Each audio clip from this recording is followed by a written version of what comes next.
How about VA hospitals for all of us? Veterans have always been a discomfort to the kings. Soldiers are, after all, expected to be motivated by a spirit of sacrifice and not simply looking for reward like mercenary contractors. Veterans need things, but unlike repairing a damaged truck, money spent maintaining them does not increase their useful value to the king. That is, beyond the propaganda value of honoring them with medals, speeches. Kings love the dead. Words can be put into their mouths to motivate the living. Their portraits hanged like unpaid bills, which only the blood of the king's enemies can pay. Kings erect grand monuments close to the castle and under the flag, which they tout as honor to the fallen soldiers, but which actually glorify that for which the patriots are declared to have sacrificed themselves, that is, the reign of kings. Now, it seems to me that separate hospitals operated for the veterans by the government comprise a form of socialized medicine. Curiously, many of those calling most loudly for the state to provide care for veterans are the same ones objecting most to the idea of socialized medicine for the rest of the population. The situation offers two options. One would be to close the VA hospitals and to provide federal payment of insurance to guarantee the veteran and everyone else access to the AMA's private sector, protected monopoly, corporate medicine system. And the other would be to expand the VA system to include everyone. Such an expanded federal hospital system would not replace the existing medical industry, but would operate in direct competition with it. The medical and insurance industries both seek to obtain the highest profits the traffic will bear for what they provide.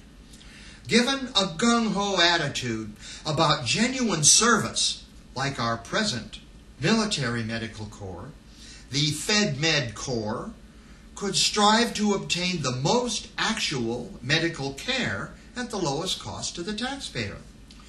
To be competitive, however, it must be set free of AMA licensing or union requirements. It must be permitted to provide any medical procedure or prescription at the lowest cost in accordance with its own standards and to pay wages equivalent to military salaries. It has no investment managers, no stockholders, and it pays no dividends or bonuses. The AMA's private industry can continue exactly as they are, and people who can afford it may buy into the insurance industry to pay for their services. No government program, however, should pay a private hospital for services available at a FedMed hospital. That way, it's not a matter of them choosing only one way or the other, but instead giving you, the citizen, your choice of the best service socialism can provide for you and the best service capitalism can offer you, if you can afford it. The other alternative, the one that seems to be blown around the castle these days by princes of both houses, is to socialize only the payment of insurance premiums, so as to give the less affluent more affordable access to the AMA's hospitals at their own profitable rates. Nobody is talking about actually providing medical care to anyone. No, they're only talking about providing medical insurance and getting the IRS to collect their profitable premiums from all of us. And in the meanwhile, veterans and many others go without.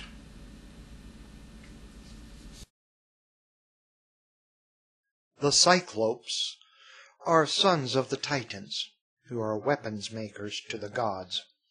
Having singleness of vision, they lack perspective. They command large parts of the American government and society, and they wear the cassock of its major religions.